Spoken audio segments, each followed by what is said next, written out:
Hi guys! So naata diri karon no sa SNR mag-ikot-ikot ta guys. Pero ang tuyo diri ang salmon kay mo na paborito sa akong husband. So for today's video, tan-awon nato kung naabay available stock sa ilahang salmon kay kanang mga nimi diri usahay wala usahay naa. Di pareha sa una ba nga always naa jud siya pero karon kay kanang bihira lang so mag-ikot-ikot ta og ang problema mo gud na kuno basta kanang mag-ikot-ikot may ning SNR syempre no maglakaw ang akong bana sakitan sa siyang PL so mo nang imbis nga ganahan pa ko mag-ikot-ikot og unsa toy amo ang tuyo mo gyud toy among diretsohon para dili na siya makalakaw og taas-taas. So nakakita mig salmon pero lahi siya sa among ginapalit unya mahal na gamay ra siya na slice so anak kong husband nga dili na lang.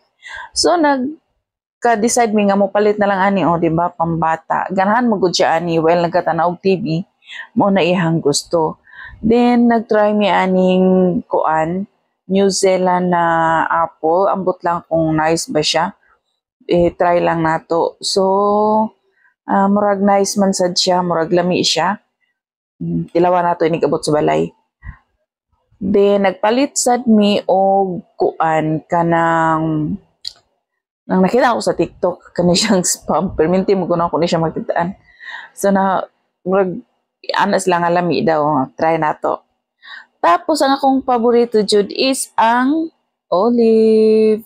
Ambot nga no guys, black olive, green olives o diba ganahan kay ko og kaning kuan kaning pink salmon mo na ni among gipalit kay bihira ra pud ni siya sa SNR na sahay grabe jud urot dayon ana ba so nagpalit mi og bali upat ka buok duga-duga na niya mahurot kay ginahimo ra na niyang sandwich. So kato kana lang siya guys, mura na mo gipalit sa A few moments later. pagkahuman na mo sa SNR guys, ni diretso na lang sad mi sa Swiss Deli kay nakatisad mi nga mag early dinner na lang pod para dili na ako magluto sa balay so libre na ko.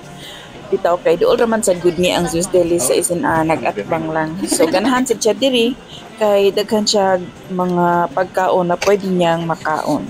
So kato lang guys, thank you for watching. Until then, bye!